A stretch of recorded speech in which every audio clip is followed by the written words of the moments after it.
కాకరకాయ పచ్చిమిరపకాయలు కాకరకాయతో ఫ్రై చేయబోతున్నాను.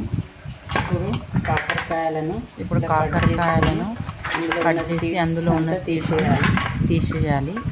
ఇప్పుడు సీడ్స్ తీసాక వీటిని చిన్న ముక్కలుగా కట్ చేసుకోవాలి. కాకరకాయలోని సీడ్స్ తీసేసి ఇలా చిన్న ముక్కలుగా కట్ చేసుకోవాలి.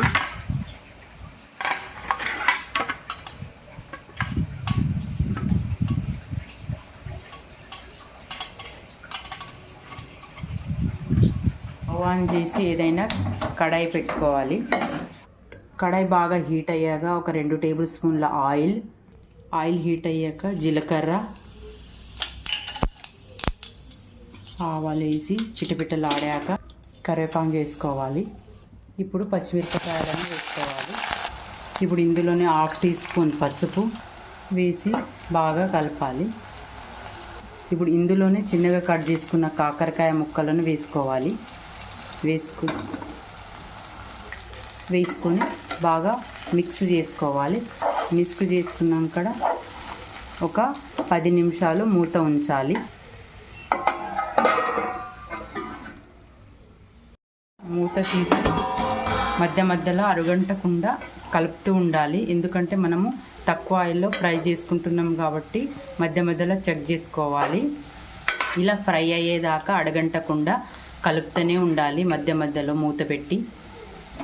ఇప్పుడు ఇందులోనే సరిపడా సాల్ట్ వేసుకోవాలి. మధ్యలో ఒక్కసారి సాల్ట్ వేసుకున్నాక మొత్తం ఒక్కసారిలా కలిపి మరలా ఒక 10 నిమిషాలు మూత ఉంచాలి. ఇప్పుడు ఇందులోనే కొబ్బరి పొడి వేసుకోవాలి. ఎండు కొబ్బరి పొడి ఉంటేనే వేసుకోండి, లేదంటే స్కిప్ చేసేయండి. నా దగ్గర ఉంది కాబట్టి వేసుకుంటున్నాను. వేసుకోకపోయినా టేస్ట్ బాగానే ఉంటుంది.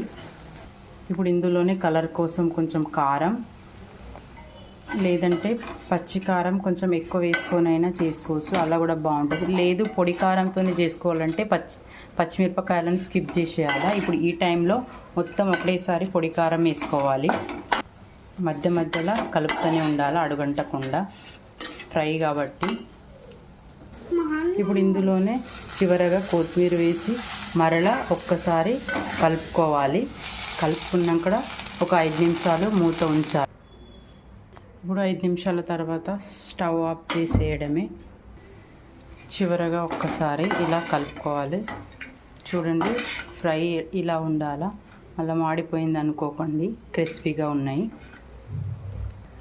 ఇప్పుడు ఇది ఏదైనా సాంబార్లోకి కానీ, ఏదైనా కూరలో, ఏదైనా చారులో కానీ, పప్పులో పక్కకు నంచుకొని తినాలా. ఈ ఫ్రై అయితే చపాతీకి చాలా బాగుంటుంది.